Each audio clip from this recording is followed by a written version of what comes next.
Part 2। तो part 2 के सबसे पहले क्वेश्चन को हम देखते हैं। तो सबसे पहला क्वेश्चन है, रेडियो एक्टिव विघटन में नाभिक एक बार में उत्सर्जित करता है। तो जो रेडियो एक्टिव विघटन है उसमें नाभिक क्या उत्सर्जित करता है, केवल एक बार में या तो अल्फा कण विकसित करेगा या बीटा कण उत्सर्जित करता है।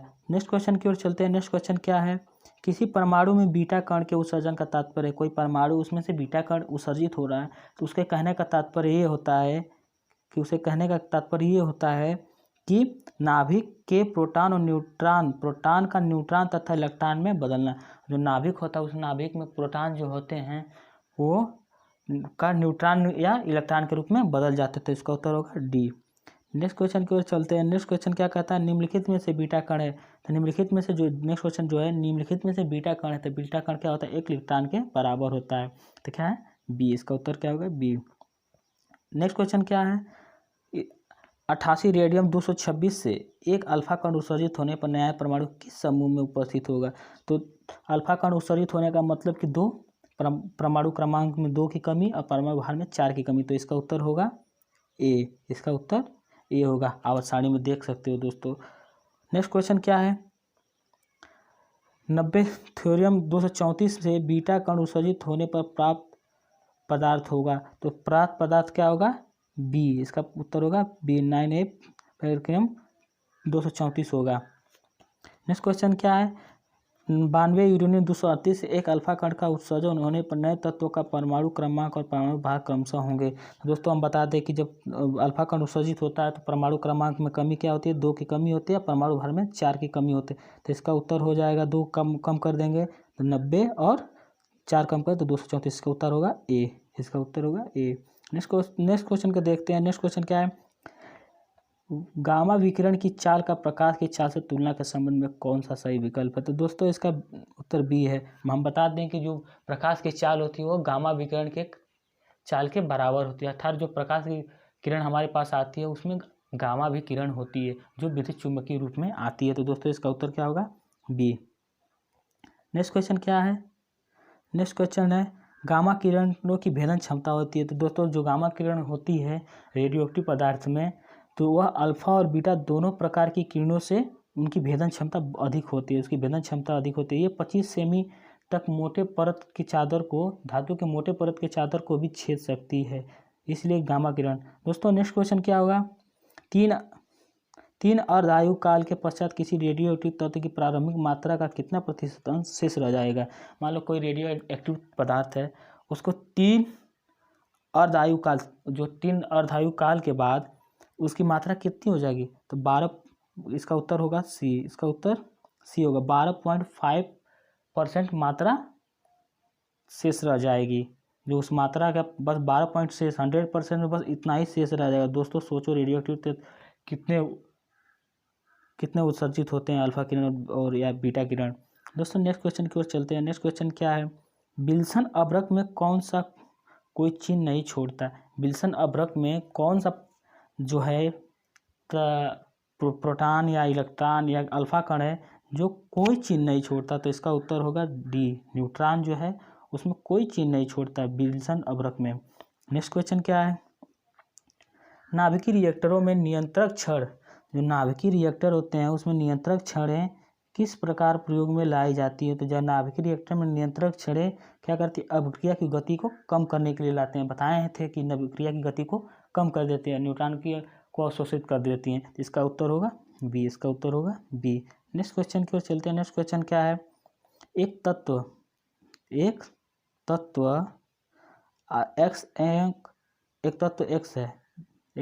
एक्स है जो एक अल्फा कण उत्सर्जित करता है और वो वाई बन जाता है, तो क्या होगा।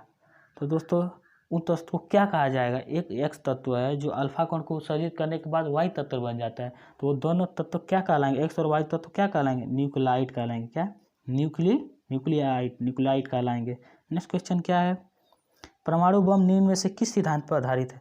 तो जो परमाणु बम है वो निम्न में से किस सिद्धांत पर आधारित है। तो दोस्तों हाइड्रोजन बम के बारे में बताए थे कि हाइड्रोजन बम नाभिकीय संलयन पे, और परमाणु बम है जो परमाणु बम अमेरिका ने सबसे पहले जापान पे गिराया था, वो किस सिद्धांत पर आधारित था, नाभिकीय विखंडन। नाभिकीय विखंडन के बारे में एक बार बता दें तो दोस्तों नाभिकीय विखंडन में क्या होता है, जो बड़ा परमाणु होता है वो छोटे छोटे परमाणुओं में टूट के विखंडित हो जाता है, उसे ही नाभिकीय विखंडन कहा जाता है। दोस्तों यही होता है, परमाणु हम जब बड़ा परमाणु होता है, छोटे छोटे परमाणुओं में विखंडन हो जाता है, इसी में बहुत ज़्यादा मात्रा में ऊष्मा उत्सर्जित होती है, जो हम लोगों के लिए ज़्यादा मात्रा में मिल जाए तो बहुत हानिकारक होती है, जिससे विस्फोट बहुत बड़ा होता है।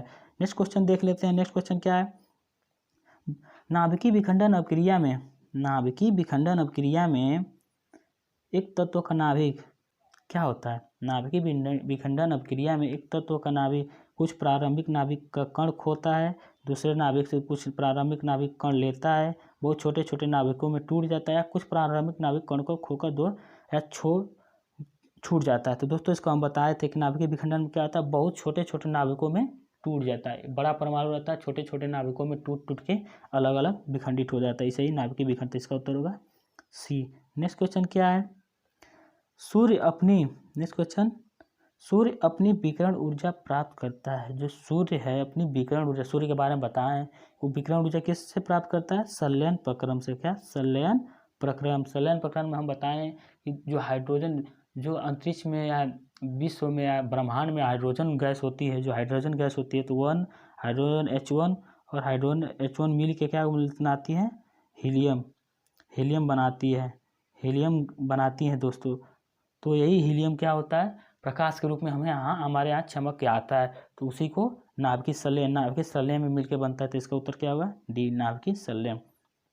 चौथा, कोई भी परमाणु रेडियो एक्टिविटी तभी दर्शाता है जबकि में उसमें क्या होते हैं। अब बताएं कि रेडियो एक्टिविटी तभी दर्शाया जा सकता है जब वह अस्थायी इलेक्ट्रॉनिक विन्यास हो, या अस्थायी इलेक्ट्रॉनिक विन्यास, अस्थायी इलेक्ट्रॉनिक विन्यास, या अस्थायी इलेक्ट्रॉनिक विन्यास, या अस्थायी नाभिक, या अस्थायी नाभिक हो। तो इसका उत्तर होगा अस्थायी नाभिक। तो दोस्तों इसका आंसर होगा डी, अस्थायी नाभिक। अस्थायी नाभिक क्या होता है कि ये विखंडन प्रक्रिया कब होती है, रेडियो एक्टिविटी प्रक्रिया कब होती है, जिस तत्व के नाभिक अस्थायी रहते हैं। अधिकतर तत्वों के नाभिक जो अस्थायी रहते हैं, प्रोटॉन न्यूट्रॉन के रूप में अस्थायी रूप में रहते हैं, लेकिन कुछ ऐसे तत्व हैं जिनके नाभिक अस्थायी रहते हैं, उन्हीं में ही ये प्रक्रिया होती है। दोस्त थैंक यू। नेक्स्ट दोस्तों आपसे एक रिक्वेस्ट है कि मेरे चैनल को सब्सक्राइब करें, लाइक करें। मैं दोस्तों एक टेलीग्राम चैनल बनाऊँ जिसका लिंक मैं नीचे दे दूंगा, उस लिंक द्वारा आप मेरे टेलीग्राम चैनल पे चले जाइए, जिससे मैं ये जितने नोट्स हैं इस नोट्स को उस टेलीग्राम चैनल पर अपलोड करूंगा, उस नोट्स को आप डाउनलोड कर लीजिए। आपको ये नोट्स प्रोवाइड करा रहा हूँ दोस्तों, आप मेरे टेलीग्राम चैनल से ज़रूर जुड़ें। थैंक यू दोस्तों।